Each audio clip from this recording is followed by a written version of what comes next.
Hey everyone, welcome back. We've got a lot to talk about today because a massive storm system is on the way for the United States, both this weekend and into next week. And honestly, this one could cause some serious problems. We'll look at the return of significant severe weather, damaging winds, large hail, and yes, the potential for strong tornadoes. On top of that, a big time spring heat wave is also setting up. Most of us across the country are going to be dealing with above average temperatures, not just for a few days, but for the next several weeks.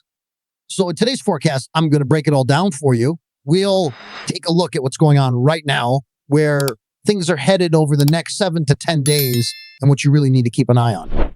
Let's start with what's happening across the country right now. Over the past 24 hours, we've seen a ton of severe weather. What you're looking at here on the infrared satellite imagery are the leftovers from that activity, very cold cloud tops still hanging over the central plains this morning. We've had some big storms, especially across the central and southern plains, and all of that was tied to yesterday's tornado outbreak. We actually had over a dozen tornadoes reported from Texas up through Iowa and Nebraska. It was supposed to be a more isolated event, but it ended up being pretty active. And believe it or not, we could see a few more tornadoes later today across parts of Texas and Oklahoma. I'll talk about that in just a second. That moisture is going to start shifting east into the Ohio Valley and eventually the East Coast. So areas like Kentucky could see some showers, thunderstorms, and maybe even a little bit of isolated severe weather as well. Now, it's as a quick recap, yesterday's event was wild. There were 17 tornado reports. That doesn't always mean 17 tornadoes. But during our live stream yesterday, we visually confirmed, or at least saw on radar, about 8 or 9 different ones. We had tornadoes from Omaha, Nebraska, all the way back into parts of Texas. One of the biggest ones actually kicked off the live stream just outside of Medora, Texas. You can still watch that. Just head over to the live tab on my channel.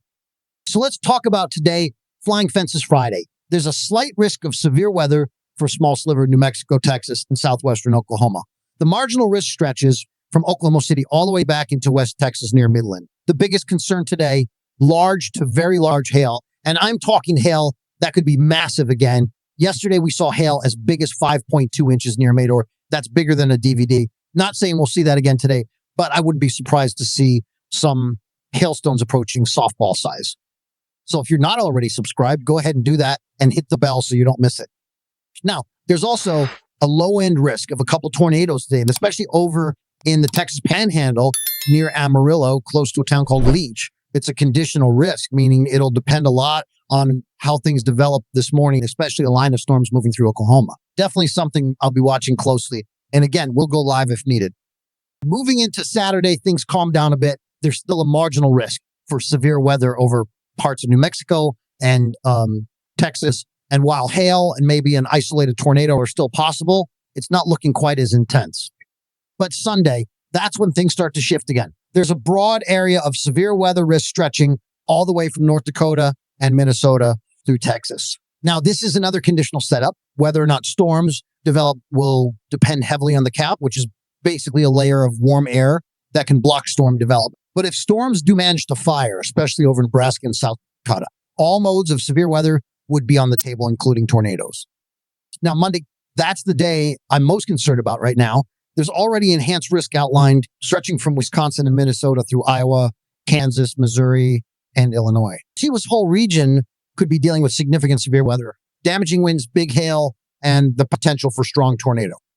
And that threat continues into Tuesday as the system shifts east. We're looking at a rare, large, slight risk area spanning from New England all the way down to Texas. That's unusual for this time of year. So Monday and Tuesday could both be very active, and there's a real possibility of a severe weather outbreak, especially Monday.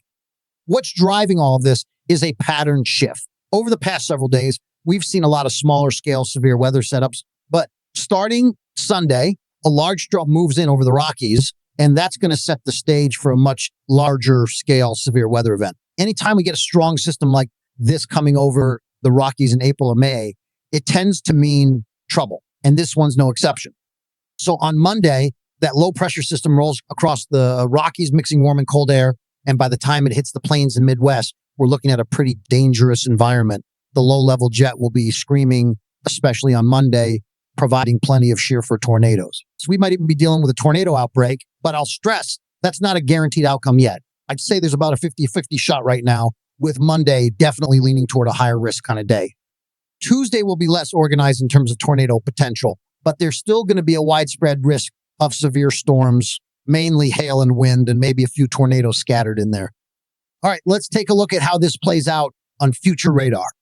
Today, we'll continue to see showers and storms along the East Coast and in the Ohio Valley. Then later this afternoon, things ramp up again in Texas and Oklahoma. On Saturday, we see more action over the northeastern parts of the central and southern plains.